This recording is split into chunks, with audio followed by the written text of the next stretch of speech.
안녕하세요, 김조영입니다. 오늘은 우리나라 올드카 또 이제 클래식카 반열에 이제 점점 올라가죠. 대략 20년, 25년, 30년 뭐 이렇게 다들 클래식카에 대한 연령 기준이 조금씩 다르니까요. 요것도 대략 이제 조금 있으면 30년 정도에 들어가거든요. 96년식입니다. 96년식 기아 세피아인데요. 그냥 세피아가 아니고 이 뒤를 보시면 이렇게 4도어의 해치백 형태입니다. 되게 예전에는 5도어 이렇게 하는 경우도 많이 있었어요. 뒤쪽이 트렁크, 일반적인 트렁크가 있는 형태가 아니고요. 이렇게 이제 실내에서 루프에서 그냥 떨어지는 라인이 있는 해치 형태로 생긴 것들을 우리 해치백이라고 부르잖아요. 그런 아주 귀한 차입니다. 아마 우리나라에서 제일 적게 생산된 차량이 뭐 우리나라가 독자적으로 디자인을 했든 뭐하든 우리나라에서 제일 적게 생산된 차는 아마 쌍용에서 만든 칼리스타 아닌가 생각돼요. 아니다. 그 옛날에 어울림 모터스가 만든 스피라라는 차도 있었죠. 그 차도 적게 생산됐지만 일단 메이저 브랜드에서 가장 적게 생산된 거는 쌍용 자동차의 칼리스타. 우리나라에는 당시 정서에 맞지도 않았고 그런 작은 차가 그랜저값보다 더 했으니까요. 그 차 많이 팔리지 않았습니다. 한 60대 팔렸다고 하는 것 같아요. 그 다음 우리 흔히 생각하는 게 기아 자동차에서 만든 스포츠카, 또 영국 로터스에서 차량을 가져와서 만들었던 엘란이라는 차가 있습니다. 그 엘란은 1000대 조금 넘게 만들어졌어요. 국내에 풀린 게 900대 후반대인가 그렇고요. 일본으로도 한 5, 60대 요 정도 수출됐던 엘란이라는 차가 있습니다. 그게 한 1000대 가량 이렇게 생산됐죠. 근데 무려 기아의 요 세피아 레오는 몇백 대밖에 생산이 안 됐습니다. 당시에 이제 이런 차들 요게 준중형급 이렇게 얘기하잖아요. 현대자동차에서는 엘란트라라는 차 있죠. 그 엘란트라라는 차하고 견줘서 싸웠던 차인데요. 요 밑으로는 아벨라라는 차가 있었고요. 그래서 현대자동차의 엑셀이나 뭐 엑센트급이 아벨라하고 싸웠고요. 엘란트라가 바로 요 기아 세피아하고 동일한 레벨에 있는 경쟁차 중이었는데 그 정도 되는 차는 뒤쪽에 트렁크도 좀 있고 이런 노치백 형태라고 합니다. 그 노치백 형태를 당연히 기본으로 생각을 하지 이런 해치백 형태는 사실은 그 준중형에서는 어울리지도 않아 뭐 이렇게 생각을 하니까 거의 팔리지를 않았습니다. 그래서 이 기아 세피아 레오가 지금은 등록 대수는 그래도 뭐 한 20대 뭐 30대 요 정도 되겠지만 실제 돌아다니는 차는 아마 몇 대 정도에 지나지 않지 않을까? 뭐 이렇게 생각이 되는 정말 귀한 차입니다. 여기 옛날에 이제 노치백 형태가 아니니까 좀 그 휠베이스나 이런 거는 동일하지만 전방, 후방, 오버행 이런 게 짧고 하니까 레이싱이라든가 이런 거 좋아하시는 분들이 요 개조해서들 많이 쓰셨어요. 일단 차체 형태도 그렇고 트랜스미션이라든가 엔진의 필링 자체가 상당히 좋습니다. 여기 기아 자동차에서 약간 스포츠성을 가진 차들의 공통적인 특징이 1단에서 2단 넘어갈 때 그 느낌이 상당히 좋아요. 일반적으로 RPM이 쫙 올라가다가 2단으로 바꾸려고 변속하는 그 사이 시점 있잖아요. 그 사이 시점에 변속기가 빠지면서 현대차들은 RPM이 좀 빠르게 떨어집니다. 근데 기아차들은 RPM이 떨어지는 속도가 약간 늦게 세팅이 돼 있고요. 그러면 우리 그 레브 매칭 이런 말들 씁니다. 그 다른 기아 단으로 변속을 할 때 그 RPM 값이나 이런 것들이 잘 유지되면 그 다음에 바로 토크나 회전력이 생기잖아요. 그래서 레브 매칭을 하고 이러는데요. 요 기아 자동차의 엔진 RPM이나 이런 반응 자체가 기아 변속할 때 레브 매칭이 될 수 있는 최적의 컨디션이라고 할까요? 일반 자동차 중에서는 뭐 그런 느낌이 들어서 운전할 때 엄청 재밌습니다.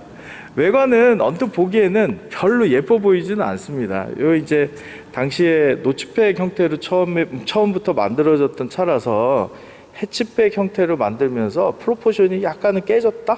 이런 느낌도 받아요. 자, 이렇게 열립니다. 여기 이제 해치백의 전형적인 형태고요. 유리창하고 다 같이 열리는 거죠. 그다음에 패스트백 같은 경우는 형태는 비슷한 형태로 돼 있어요. 해치백하고. 그런데 유리창 안 열리고 그 아래쪽만 열리는 거, 이런 것들 흔히 이제 패스트백이라고 얘기를 합니다. 포니, 우리나라 포니 1 같은 경우는 유리창이 있고 그 아래 트렁크룸이 있는데 전체적으로 옆모습 보면은 일반적으로 우리가 생각하는 트렁크 노치 쪽은 없잖아요. 그런데 열리는 건 유리창 안 열립니다. 근데 포니 2는 유리창까지 다 열리잖아요. 그래서 포니 1은 패스트백, 포니 2는 해치백 이렇게 부릅니다. 요 되게 귀한 차라 이렇게 열려있는 모습을 보시는 분들도 많지 않으실 거예요. 실내도 한번 보실게요. 자, 이게 세피야 레오의 그 실내 모습입니다. 기아 세피야하고는 다른 것들이 한두 가지 있습니다. 예를 들면 이게 레오 전용의 시트입니다. 이 시트가 그냥 기아 세피야하고 똑같으면 그래도 어디 폐차장을 뒤져서라도 동일한 시트를 찾을 텐데요. 요 패턴 자체가, 시트에 있는 이 패턴 자체가 지금 기아 세피야 레오는 요 패턴밖에는 없어요. 이게 일반 세피야에는 없습니다. 그리고 요 아래쪽의 디자인도 일반 세피야에는 없거든요. 그래서 여기 이렇게 구멍이 하나 있는데 이거 복원해야 되는데 어떻게 해야 되나 지금 고민 중입니다. 어디서 시트는 구할 수는 없고 똑같은 천 찾을 수는 없고, 이것도 이제 저 시트에 대한 해결 방안이 생기면 그 다음에 외장 복원이나 이런 것들은 좀 할 거고요. 기계적인 거는 처음에 가져오자마자 일부 복원은 해놨습니다. 뭐 복원이라는 말까지도 그렇고 수리는 좀 해놨어요. 이게 오래된 차들, 옛날 차들 중에 제가 이제 구입을 해서 구입하자마자 바로 하는 것들이 있고요. 그 다음에 나중에 해도 돼 하는 것들이 있습니다. 차체라든가 이런 것들은 바로 하지는 않습니다. 왜냐하면 보관하는 중에 또 파손이 될 수도 있고, 얼마 전에도 저희 직원이 그 제규어 주차한다고 움직이다가 뒤에 범퍼 깨졌거든요. 그러니까 이제 그런 일들이 생깁니다. 그리고 놔두다 보면 밖에 놔두는 경우도 일부 있고 하니까 그런 경우에는 페인팅을 아무리 깨끗하게 해도 또 손상이 되잖아요. 그런 것들은 외장은 언제든지 복원할 수가 있으니까 우선 천천히 하고, 제일 먼저 하는 일은 기계적인 복원은 일부 해놓습니다. 예를 들면 브레이크가 안 듣는다, 당연히 그거는 수리해야죠. 그 다음에 엔진의 상태가 상당히 안 좋다, 그러면은 그 차의 본질적인 느낌을 찾을 수가 없습니다. 그래서 이제 차를 가져와서 처음에 엔진 상태가 너무 안 좋다든가 기계적인 부분에서 폴트가 있다든가 이런 것들은 큰 돈을 들여서라도 먼저 해놓고요. 그리고 이제 차가 정상적으로 움직이는 상태에서 소소한 것들을 잡습니다. 예를 들면 정기적인 트러블이라든가 스위치라든가 이런 것들을 잡죠. 근데 예를 들어서 이런 시트라든가 이런 이제 내장 쪽은 해결하지 못하는 경우도 있잖아요. 그래서 우선은 그런 것들은 천천히 구합니다. 그 폐차장에서 구할 때도 있고요. 그리고 아니면 제작하고 이러는 경우도 있어요.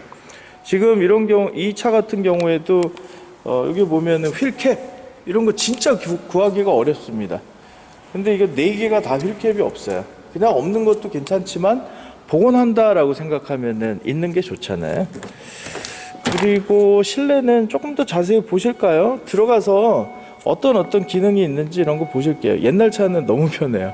기능이 없으니까. 자, 기아 세피야 레오의 실내입니다. 요 이제 그 계기판 미터 클러스터는 기존에 있는 세피야하고 뭐 거의 동일하고요. 이것도 이제 10만 킬로 약간 넘는 정도예요. 주행거리 보시면. 그래서 아주 높은 주행거리는 아닙니다. 96년 한 해만 만들어졌으니까 그래도 지금 24년 5년 이렇게 됐잖아요. 그런데도 뭐 10만 킬로 정도면은 양호한 수준이죠. 대개는 이제 대시보드 변형이 요 당시 90년대 차들 많은데요. 다행히 이거는 대시보드 변형은 거의 없습니다. 에스페로 같은 거 보면은요, 대시보드 변형 엄청납니다. 그거는 정상적으로 대시보드 남아있는 차들을 제가 본 적이 없어요. 기아 차들은 도어 트림 쪽은 굉장히 좋은 편입니다. 그래서 오래된 차도 도어 트림에 변형이 있다거나 깨지거나 또는 뭐 플라스틱이 휘거나 또 요런 트림 같은 거, 요쪽 보시면 요런 트림들 있잖아요. 요런 트림들, 이런 것들이 뜬다거나 이런 차들이 많지가 않아요. 대우자동차가 그 현상이 좀 심하고요. 현대자동차 같은 경우는 저런 게 뜨거나 이런 거는 좀 드문데 깨지거나 변형되거나 이런 것들이 좀 있습니다. 그 플라스틱 파츠들이. 하여튼 뭐 센터페 시아도 너무 간단합니다. 여기 옛날 원래 있었던 순정 오디오는 없는데요. 요거는 나중에 순정 오디오가 구해지면 바꾸고요. 아니면 당시의 오디오 중에서 조금 깨끗한 걸로, 이건 좀 정리가 안 된 느낌이 들잖아요. 이게 그러니까 오디오 튜닝 하실 때도요, 여러분들도 요새 이제 튜닝 하시는 분들 많이는 안 계시겠지만 오디오 튜닝 하실 때도 좀 깨끗한 걸로 하면 그 다음에 보존하거나 이런 사람들도 그게 역사적인 가치가 있다고 느낍니다. 왜냐하면 여러분들 생각해 보세요. 90년대 또 80년대 말 요때는 CD 체인저 또는 CD 데크 이런 것들이 기본 장착돼서 나오는 것들이 없었어요, 거의. 그럼 고급차에나 들어가는 거죠. 그러니까 강남 바닥에서 차 좀 좋아한다, 근데 CD를 차에서 듣고 싶다 하는 사람들은 소니의 그 휴대용 디스크 플레이어를 삽니다. 그리고 요 아래쪽에서부터 이렇게 올라오는 그 거치대를 만들어요. 그거 우리 그때 당시에는 그냥 자바라라고 불렀습니다. 일본 말이기는 한데, 그런 걸 만들어서 CD 플레이어를 요 위에다가 그냥 놓습니다. 그 휴대용 CD 플레이어를 놓고, 그리고 여기에는 되게 이제 카세트 데크가 있었잖아요.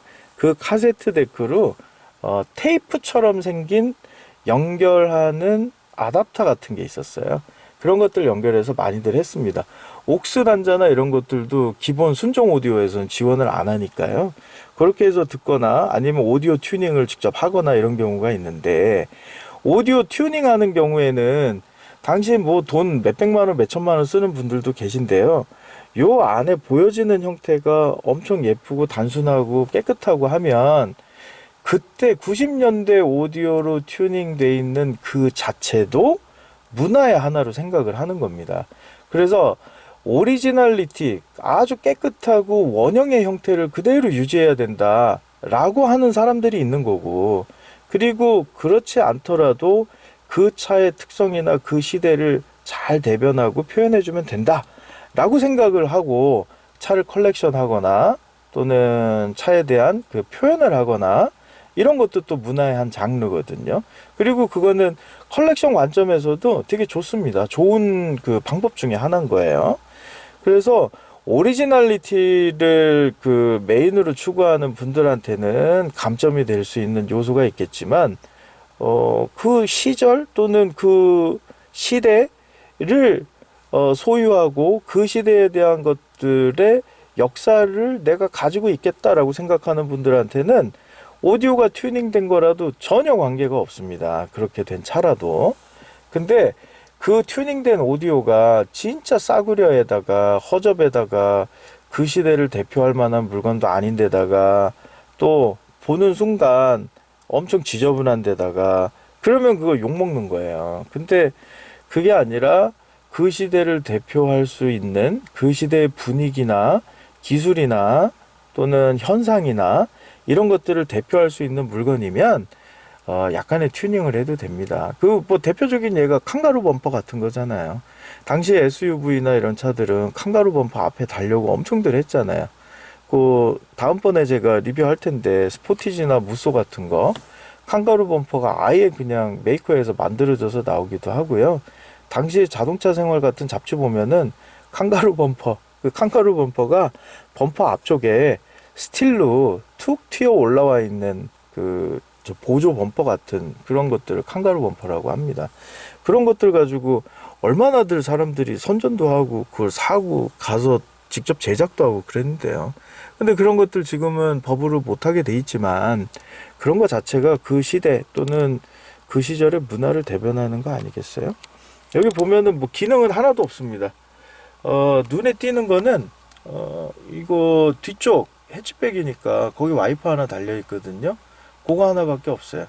이거는 에어컨 컨트롤 패널 있고요. 그 다음에 오디오 있고요. 이것도 땡입니다. 얘는 이제 매뉴얼 트랜스미션이니까 매뉴얼 트랜스미션 그 레버가 있고요. 그리고 윈도우 조작하는 거는 이쪽 도어 트림 쪽에 달려 있습니다. 요런 정도 기능밖에 없어요. 이 백미러 조작하는 것도요, 이렇게 합니다. 레버로. 저쪽도 레버로 이렇게 돼 있어요. 아유, 이거 차가 그래도 준중형이니까 조금은 넓잖아요. 저쪽 편 누가 건드리고 가면, 이쪽 편 백미러 건드리고 가면 저거 맞춘다고 몸을 숙여가지고 저거 땡기고 조절하고 해야 되잖아요. 근데 운전석 원 위치로 돌아오면 또 다르잖아요. 만지기 엄청 곤란한 형태기는 합니다. 뭐 옛날에는 뭐 운전석, 조수석 요런 데 중에 조수석 백미러는 없는 경우도 있었습니다. 저 도어미러는.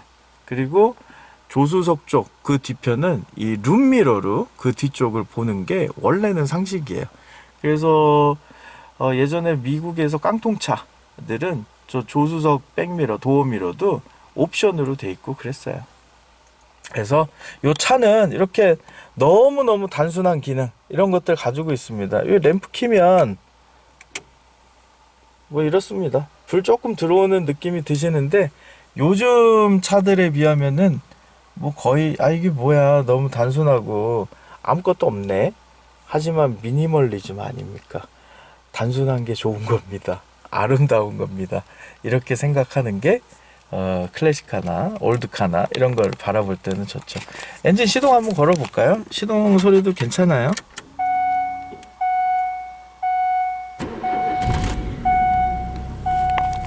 RPM도 안정됐고요. 지금 이거 보시면 아까 제가 말씀드린 것처럼 RPM 떨어지는 속도가 상당히 늦습니다. 저 현대차 같은 경우는 윙 하고 올라갔다가 그냥 바로 떨어지거든요. 네, 이렇게 떨어집니다. 그러니까 이제 다음 2단 올라갔을 때, 3단 올라갔을 때 그 올라간 RPM에서 바로 치고 나갈 수 있어요. 그런 것들이 기아 자동차가 가지고 있는 엔진 컨트롤의 특성입니다. 그래서 레이싱 하시는 분들이나 이런 분들이 기아 자동차 선호하시는 분들이 상당히 많았어요. 엔진룸도 잠깐 보실게요. 이게 이제 1.6 엔진을 가진 엔진룸입니다. 아유, 이게 그냥 어디 보관 장소에다 진짜 오래 세워놨더니 곰팡이도 좀 생기고요. 백화 현상도 엄청나게 났네요. 이건 한번 청소를 해야 되겠습니다. 이렇게 이제 오랫동안 차를 보관할 때는 이런 현상들이 어쩔 수 없이 생기고는 합니다. 근데 그냥 그 엔진 블록 쪽이나 헤드 쪽이나 이쪽에만 백화 현상이 생기는 게 아니고요. 고무 쪽에 곰팡이가 납니다. 이렇게. 지금 이 고무는 엄청 깨끗하잖아요. 근데 이 고무는 얼룩덜룩합니다. 이게 흙이 묻거나 먼지가 묻어서 이러는 게 아니라 곰팡이들이 이 고무들을 좋아합니다. 이런 데도 곰팡이가 좀 생기고요. 이런 데도 좀 생겼어요. 이런 것들은 한번 닦아내야 됩니다. 그렇게 해야지 좀 차를 오래 보관할 수 있죠. 이거는 직원들 시켜가지고 한번 닦아야 될 것 같아요. 여기도 이제 곰팡이 생겼네요. 이런 것들 이제 여름이나 이런데 지하 주차장에 세워놓고 하면은 오래된 차들 거의 안 타기 때문에 곰팡이들이 나는데요. 정기적으로 뭐 일주일에 한 번, 3, 4일에 한 번 이렇게 시동 걸어서 따뜻하게 해주고 하면 괜찮은데 그렇지 않고 한 달, 두 달 그냥 그 시동 안 걸고 그러면은 바로 이렇게 되죠. 요거는 나중에 좀 청소를 하겠습니다. 이 1990년대까지만 해도 엔진룸 안에 복잡하고 화려한 치장 뭐 이런 것들이 거의 없었습니다. 뭐 엔진 카바를 만들고 뭐 이런 것들은 진짜 최고급 차 정도나 돼야지 하는 거지. 일반 차에 엔진 카바가 어디 있습니까? 그냥 이렇게 엔진이 훤히 보이는, 지금 우리 현재 기준으로 생각하면 뼈대가 다 보이는 그런 느낌이죠. 근데 이렇게 그런 화려한 치장이라든가 이런 거 없이 순수하게 엔진이 가지고 있는 힘, 엔진이 가지고 있는 느낌, 그런데 최선을 다하기 위해서 그 당시에 노력들을 많이 했습니다. 엔진 퍼포먼스 막 올라가고요. 그 다음에 여러 가지 전자장치들 도입하면서 엔진을 제어하려고 하고요. 그때는 엔지니어들이 진짜 살만 났을 거예요. 요새는 이제 전기차들 뭐 이런 것들이 각광을 받으면서 엔진 디벨롭은 많이 안 되는 편이잖아요. 물론 하고 계시는 분들도 계시겠지만, 근데 당시에는 뭐 엔진을 가지고 있는 회사만이 진정한 자동차 메이커다. 그래서 자동차 회사 이름이 모터스잖아요. 현대 모터스, 뭐 옛날엔 그랬잖아요. 그게 엔진을 갖고 있어야 진정한 자동차 메이커다, 이런 생각들이 있어서 그랬거든요. 그런 엔진에 대한 욕망, 추구, 이런 것들을 보여주는 1990년대 차 기아 세피아 레오, 멋진 해치백을 가지고 있는, 우리나라에서 몇백 대밖에 팔리지 않았던 그 귀한 차 만나봤습니다. 찬찬히 놓고 복원할 부분은 복원하고요. 혹시 구독하시는 분들이나 또 지인분들이나 또 세피아 에어가 분들 중에 저 안에 시트 깨끗한 거, 운전석 시트 깨끗한 거 가지고 계신 분은 좀 번지수를 알려주시면 감사하겠습니다. 지금까지 김주영이었습니다. 구독, 좋아요 감사합니다.